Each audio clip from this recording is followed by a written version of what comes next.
Dylan Davis, Delaware Gazette.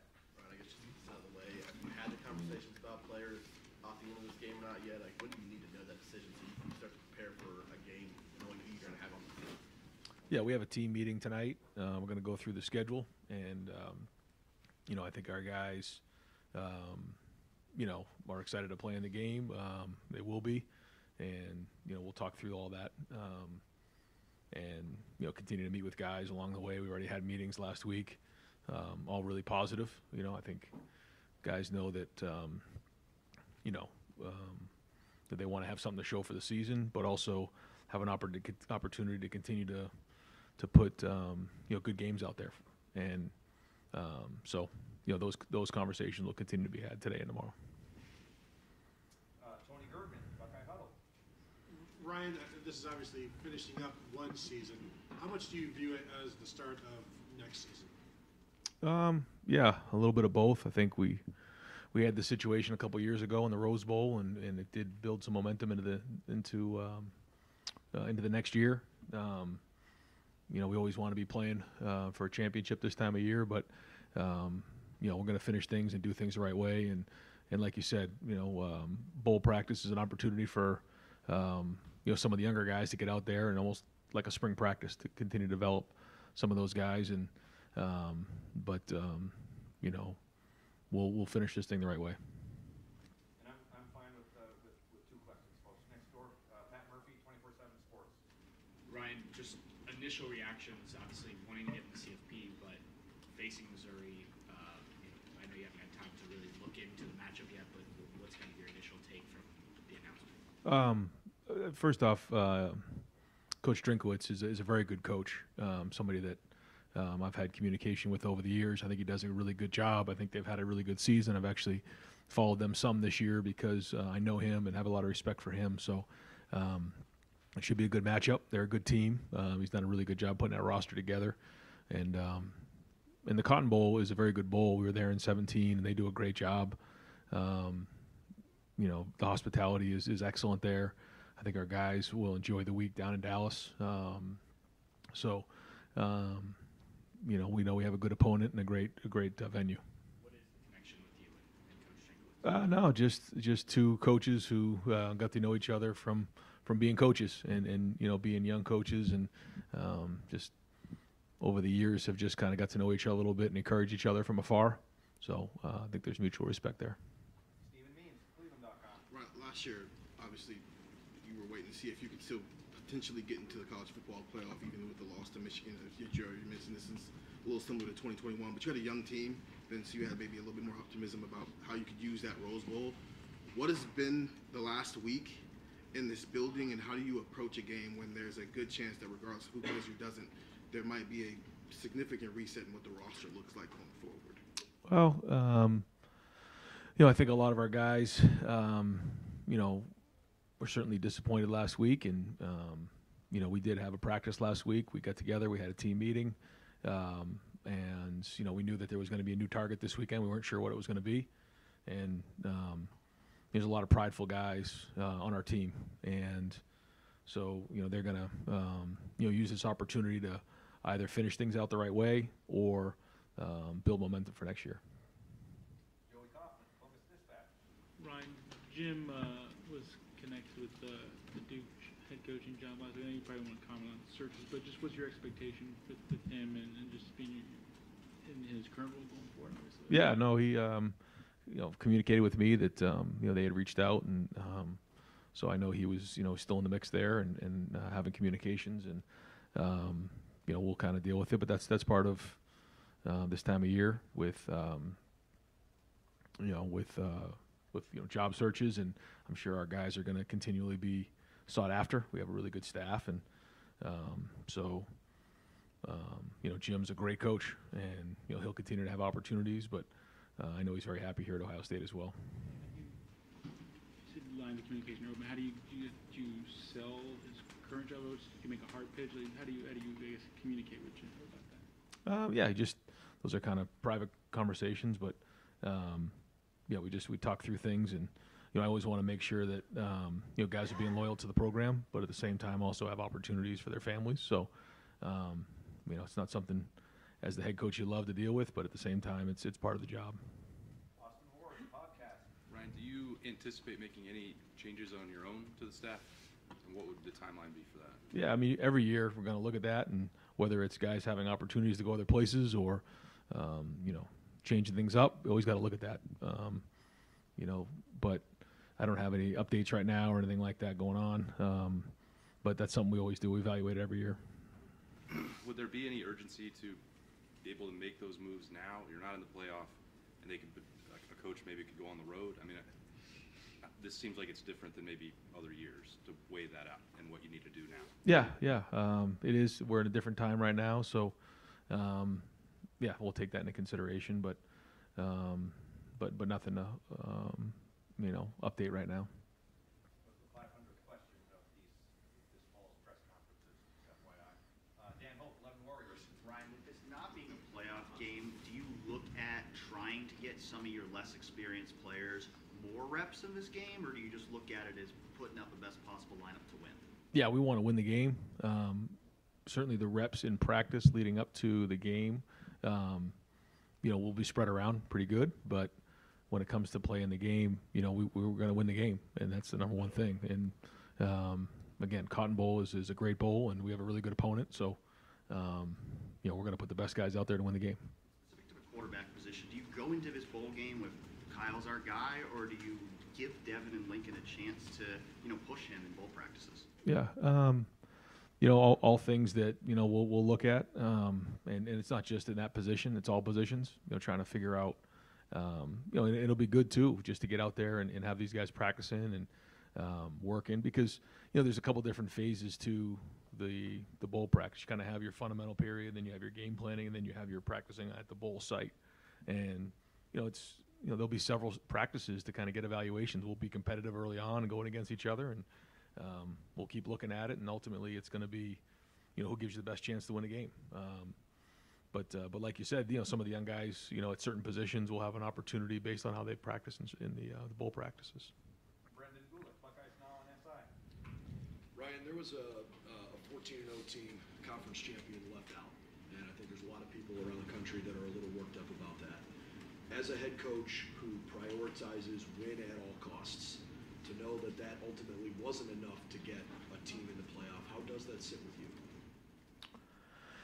you? I just, coming off of our game that, we didn't finish it out the right way, then, that's what I've been focused on. I haven't really got too much involved with it. I've always felt like, conference champ, deserves to be in the Final Four. But I guess this is the last year of that. But I'm probably not going to get into all that right now. Just, got my team to worry about. And as you consider future non-conference games, do you think that it is still an incentive to play major teams like, for example, this year Notre Dame, or the games you have on the schedule against Alabama and Texas and Georgia? Do you think there is still incentive to schedule those kinds of games given the changes in college football? Yeah, I think now that you have a 12-team playoff, for sure it does. I think that's probably the biggest change, coming forward, is that, those games are going to matter. But at the same time, you can build up your team and you can learn from your team by challenging your team with non-conference opponents like that, but also knowing that you'll have an opportunity to possibly make the 12 teams as opposed to just the Final Four.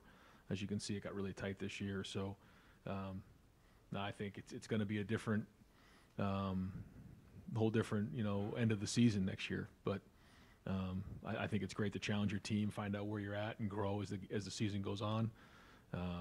We did that this year by scheduling Notre Dame, which I thought was great. The last 2 years, and I think we learned a lot about our team early in the season.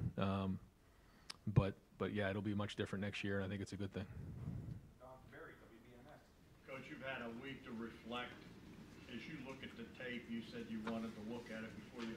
What jumped out the most in that game? Well, not that it's anything surprising. We know this. We talked about it last year, that it can come down to a couple plays and down to the last possession or two, and extremely frustrating for everybody to not finish it the way that we wanted to, and it just a couple things here and there, and you're on the losing side of the game. And I think that's the biggest thing. And there's certainly things that, we look back on over and over again. And, if it goes another way, we get it done at the end of the game, we get off the field, or we finish off a couple, we had the 3 and out, and then we didn't finish the last drive. I mean, it came down to the last possession, and, to not get it done, it certainly leaves a mark. And, it's not something you just get over, because as we know, that's the #1 goal year in and year out. So, yeah, I mean, that's probably the biggest thing that jumps off the film. To come that close, do you welcome this? If this was next year, you guys would be in the playoffs. Are you a guy that's welcoming the extension? I mean, it is what it is. It's not for me to decide. It's already been decided. So it's not going to change the game at the end of the season. That's still the #1 thing we got to get done, and that'll be our focus again this year. Kellyanne Stitz, WSYX. Coach, how have you seen Kyle McCord handle that loss and now move forward on to the next one? Yeah, it's not something that you just move on from. We know that. There's just a lot that comes with it, but it's not just 1 or 2 guys. It's everybody. We all take ownership. Adam King, WBNS. You talked a lot about scars in your time here. This is obviously a big one. How do you heal from those scars? And is today one of those starting points, finally having another opponent to focus on? Well, no one's going to feel sorry for us, so you got to push forward. That's life, and so we're going to do that. We're going to do that. There's always a lot of life lessons, and this is another great one for our guys to learn. About how you handle yourself during adversity. You learn a lot about the guys that are around you, and as a dad, as a husband, as a brother, as a teammate, you have to handle yourself the right way and move forward. Not that it's easy. We're not just going to move on like it's just another game. It's not, but the world's not stopping for us, so we got to keep moving, and that's what we're going to do. Trying to balance a bowl game, you're trying to balance recruiting, and now the world of the transfer portal as well. How does that work for you throughout the next month, looking at what's out there already in the country? Yeah, it's a very unique time in college football. If you think about December right now, just of all those things that are coming and going, and the decisions that these players have to make, the decisions coaches have to make, the decisions that are made on who's making the playoff. I mean, there's just so much going on, and then you have, like you said, the portal, and so yeah, there's a lot going on. There's high school recruiting, and so rosters move a lot year in and year out, much more than they ever have before, and so we're certainly busy working on that. Spencer Holbrook, Letterman Row. Yeah, Brian, with the transfer portal opening this week, you guys seem to be a little bit more aggressive in that area last year. Is that something that you guys expect to continue? And did you like the way that you guys attacked the portal a little bit differently last year? Yeah, it's inevitable. I think early on it was, you use it when you need to, but the way things are now, I just think year in and year out, the majority of teams are going to see turnover. We'll have guys enter the portal. There'll be a lot of guys in the portal starting tomorrow, and so you have to construct your roster on a yearly basis, and that's what we're going to do.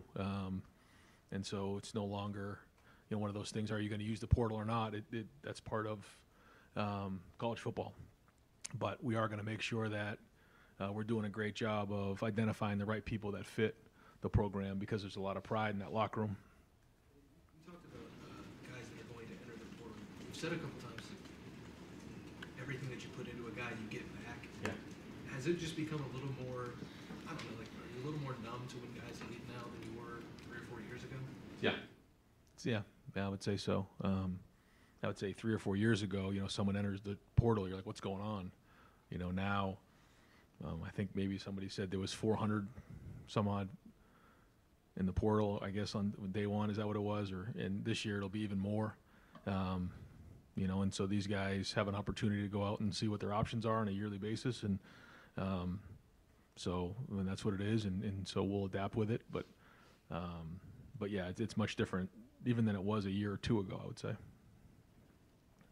Cameron T. Robinson, The Athletic. Right, kind of off that, you mentioned how much rosters change as a coaching staff, even as for the recruiting department. How how often do you guys have to talk about roster construction plans, knowing how fluid things are now? Yeah, all the time. And you have different. It's cyclical. You have this run, then you have the post spring practice kind of cycle there into the summer, and it's usually how it goes. And then you have obviously the recruiting of the high school players.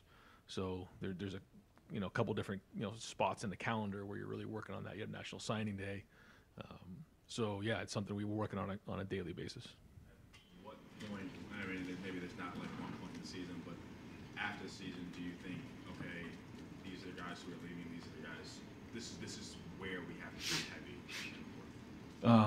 Yeah, part of it is numbers. Other part is, like you said, where we feel like we are depth-wise.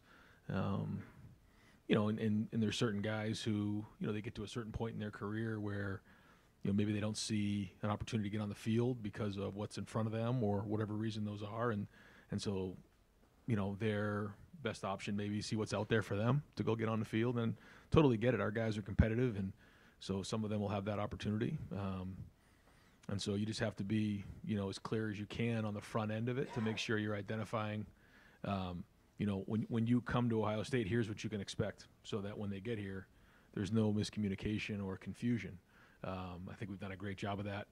But there's going to be guys who decide that maybe there's another better option for them out there, and so maybe a fresh start is good. But at the same time, we'll look out there to see what's in the portal and who may fit what we need. Bill Landis, the podcast. Ryan, do you feel like ultimately you got the level of quarterback play that you need for this team to achieve its goals this season? Well, when you come up short, the bottom line is you got to look at everything, because you didn't get it done, and that's the thing that is just sobering here at 11-1. You come up short in the last possession, it's just not good enough. So you got to look at everything, and we will look at everything. Into that position, I know you said to Dan that go through bowl practices, guys like Lincoln and Devin might get some opportunities there. As you stand here today, assuming Kyle does not decide to go to the NFL or elsewhere, is he definitely your starting quarterback for next season, or how do you, evaluate that at the moment? I think that's kind of a long way away right now. We're gonna get back to work here. We'll probably we had a practice last week. We'll have a practice coming up this weekend, and the guys will get out there and compete and grind, and we'll take it from there. I can't sit here and tell you I know for sure about any of those things right now, but everyone's gonna have an opportunity to compete and get after it during bowl practice, and then when it's time to go play in the game, we'll figure out who should get the reps and go from there. So yeah, I don't really have a great answer for that just yet. Andy Backstrom, Letterman Row. You mentioned 2021 being a similar situation with the Rose Bowl. What did you like about your approach to that that postseason, and what did you maybe not like about it, and how would you approach this time around? Say that one more time. How do you look at the 2021 postseason approaching the Rose Bowl, so much of a similar situation? What did you like about that approach, and what would you maybe do differently? Oh, okay, yeah, in the 21 year. No, I thought, the focus was on competing and getting better every day in practice. It wasn't as much about the game planning, although as we got closer, we really dove into that. It was more about getting guys reps and getting guys up to speed and really focusing on fundamentals. And then, I want to make sure that, it's been a rough week here, and I want to make sure that when we go in the bowl, these guys are, they're going to at least enjoy the fact that, they're going to be in Dallas. It's Christmas and those type of things. So, I want to do everything we can. The Cotton Bowl does a great job to make sure that, they're enjoying the experience too. I think we did a good job of that in the Rose Bowl. And so we'll do that again here at the Cotton Bowl, but we also know we're there for one reason, that's to win a game. So I think it's that balance that, we found did a nice job of in that game. And, but I think, year in and year out, you learn more and more about how you want to prepare in the bowl. It's, you also, want to make sure you're not overdoing it. And that balance is critical. I think we found a decent balance the last couple of years in that area. Nathan Baird, Cleveland.com. Last year at this time, came out of the game and we're talking about going into the playoff, wanting to play loose and aggressive, and kind of seemed to be at the time kind of a doctrine you were putting out there for how you want to play. As As you look back at the last game, do you feel like the team met that standard? Yeah, going in, I felt like we did. I felt like, we didn't overdo it. Certainly everyone knows that it comes down to one game every year, and we live it 365 days in this building. So I think sometimes you can overdo it. I don't think we did that. And so, yeah, you look at everything you do, and certainly, you look back on everything you do and try to figure out, where it didn't work. So we'll do it again this year and keep swinging at it. I just want to clarify something else you said to Bill about the quarterback situation. So are you open right now to some sort of a timeshare in the Cotton Bowl as it relates to quarterback right now? Or do you anticipate it just being Kyle's job like it would be if it was any other game? Yeah, I'm not going to really get into all that right now, and I don't think I'm there yet. But, yeah, we'll just kind of see how practice goes. Steve Hellwagon, 24/7 Sports.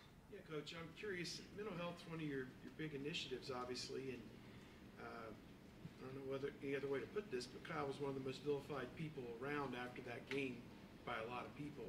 Talk radio, message boards, social media, etc. Have you guys had internal discussions with him? He seems like a pretty solid, strong kid, but internally you never know how somebody's going to deal with that, and people lose perspective. What have you done maybe to counsel him and help him through that? Yeah, well, you try to build up the best you can early on, and build up that armor ahead of time, and then obviously follow back up with it to see how things are going, which all happened. But yeah, not sitting here saying it's easy. It's not. There's a lot that comes with it, and just because you identify that early on doesn't make it easy. So we've got a lot of people who care about him around here. Transfer portal, social media has already released 4 or 5 different guys off your team. Evan Pryor, I guess, just within the last hour posted he's leaving. Just your thoughts about the guys who are already kind of put in there, and without identifying 1 or 2 of them, are there some guys who have put in that you're going to work really hard to make sure that maybe they consider staying? I don't know, what's your thought about that? Yeah. Well, certainly there's going to be conversations with a bunch of the guys. That's just kind of the way it is right now in college football. But yeah, we're gonna try to do everything we can to have the best roster year in and year out. But knowing that for some guys, there may be better options out there for them. And so part of it is that's the case for some players. On other situations, you're trying to I guess, quote unquote, recruit your own roster, and that's part of it, to make sure they understand what their vision is or what our vision is for them in the next calendar year. So, all part of the process right now. Bill Rabinowitz, Columbus Dispatch. Yeah, I'm kind of struck by the fact you're pretty non-committal about the quarterback position right now. Kyle obviously had a very high bar to get to because the 3 predecessors, the Heisman Trophy finalists. Were you generally happy with how he played this year? Do you feel like he's the guy who could take you to a championship? I think there was a lot of really good things this year. I think, started off at the beginning of the year, and you could see some of the good things that were going on. And I think as time went on, Kyle got better as the season went on. He had a little bit of those ankle injuries that he worked through. He showed toughness there. Certainly the Notre Dame game, he played really well down the stretch. So I think there was growth there for sure, and I think he's a good quarterback. I do. So, you just, after every year, you kind of evaluate everything and try to figure out what to do next. But I think there was a lot of progress made this year. And in terms of, you're the coach, you get to take even more heat. Losing the mission 3 times in a row, obviously you got to get. How much attention have you paid to that? How have you personally coped with this? Well, it's not easy. Obviously, we know what the expectation is, and so when you don't get it done, it hurts, and we all know what it means to so many people. But nobody's hurting more than the people in this building, and ultimately it comes back on me. So I understand that and own it, so we're just going to work like hell to get the thing fixed. Doug Maurice, Kings of Columbus. When you were asked about, like, a year from now, in this exact situation, you'll be in the playoff, in the 12-team playoff. And your answer was sort of like, we still need to beat Michigan, right? last year you lose to Michigan, but your dreams, your big picture dreams are still alive. This Right. year they're not alive. Going forward, they probably will be alive. Like, how does the Michigan game fit into what the future of Ohio State football is in a 12-team playoff role? I was just struck by the idea that you were asked about the 12-team playoff, and you kind of said we need to beat Michigan. Yeah, that's it.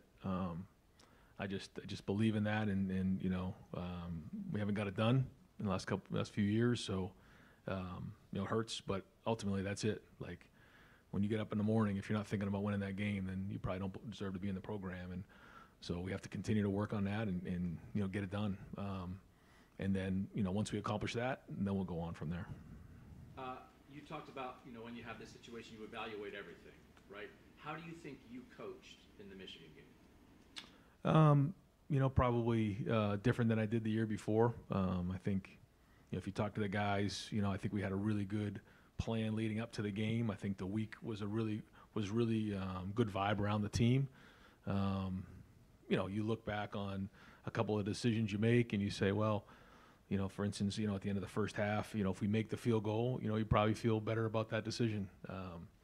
4th and 2, 30 seconds to go. Maybe if, we get a couple more first downs, a shorter field goal, or maybe even have a chance to, score a touchdown there. But I felt like at the time it was a good decision. And I think if we make the field goal, it's a better decision. But when you don't, you come up short, certainly, you second guess all those things. So, I think our guys were prepared, and I think we had a good vibe going in that week. I think our guys were locked in. They knew how important the game was. Certainly, just, you live it all year round. But when you don't get it done, you got to do a better job. So I think that's probably a long way of saying ultimately we didn't get it done. And just to follow up on that, the 4th and 2, you want to be aggressive. Is that a fair generalization of how you want to coach and you want your team to play? I think knowing that, I think a lot of us were struck by that you didn't go for it on 4th and 2. You just brought it up. Yeah. Do you wish you would have gone for it? Do you think you should have? Well, since we missed the field goal, yeah. I mean, you guys don't. It's a 52-yard field goal. You don't make a ton of 50-yarders. I felt like we had the wind, and he was kicking pretty good, and he had plenty of leg. But yeah, we missed it. So ultimately, we probably need to, get a couple more first downs and add to the field goal there. Yeah. And I don't need to belabor the point, but I think it's so sort of like important for the history of this game that, again, even like Nathan mentioned, of like you've talked about, like you want to let it rip a little bit, right? It just felt like that was maybe like a let it rip. I guess, but with 30 seconds left, I felt like, it wasn't like we had a bunch of time to go score a touchdown there in my mind. I felt like, 4th and 2, maybe you add to the field goal. Maybe there's enough time to throw in the end zone, but at that time coming out of the first half, I just felt like, all right, if we can get 3 points here, that'd be a heck of a thing. 4th and 2, not 4th and 1. But yeah, you're right. It didn't work. So, ultimately, you get second guessed on all those things. And, yeah. And finally, Tim May show. Yeah, you almost sound like some of the fans afterwards. If you'd known this was going to happen, you would have done this, right? Right. I mean, that's inevitable, right? And Yeah, I mean, if you, it's a great call when it works. Yeah. And when you don't, but that's part of it, and that's what you got to own as a coach. How long does that stick with you, though, Ryan? Have you spent all week waking up early, going to bed late? I mean, what has that been like for you? The vitriol from the fans, et cetera. But what's it been like for you? Yeah, that's not so much what keeps me up. It's just the players and the opportunity. Yeah, that's why you don't get any sleep. It isn't about all the other stuff that comes with the job. And what matters is the players. What matters is what that game means to so many people. And so yeah, it certainly does. It hurts. And you asked how long is it going to stay? It'll stay forever. That's part of competing. And two other quickies.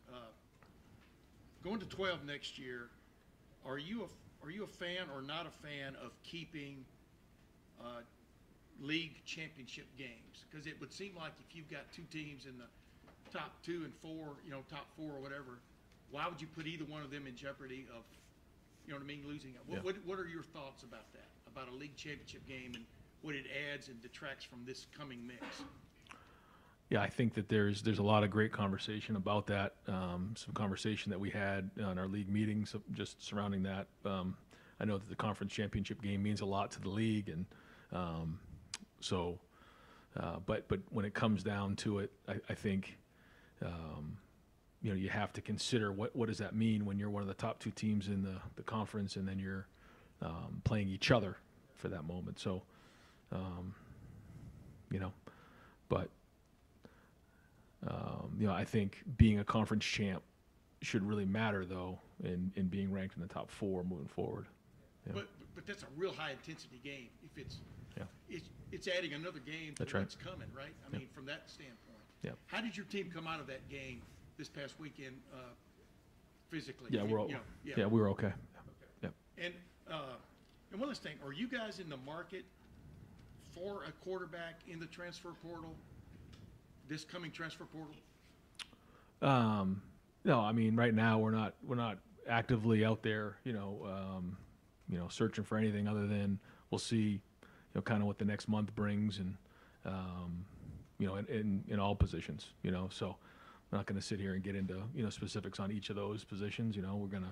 We like the guys that we have at a bunch of positions, but we're going to make sure that whether it's numbers or depth, that we have the right guys in the right spots, sort of like we did last year. But I just think there'll be more movement this year probably than there has been in the past. Just like seems like every year that's happening more and more. So we'll adapt accordingly. Thank you. Coach, thank you very All much. right, guys. Thanks.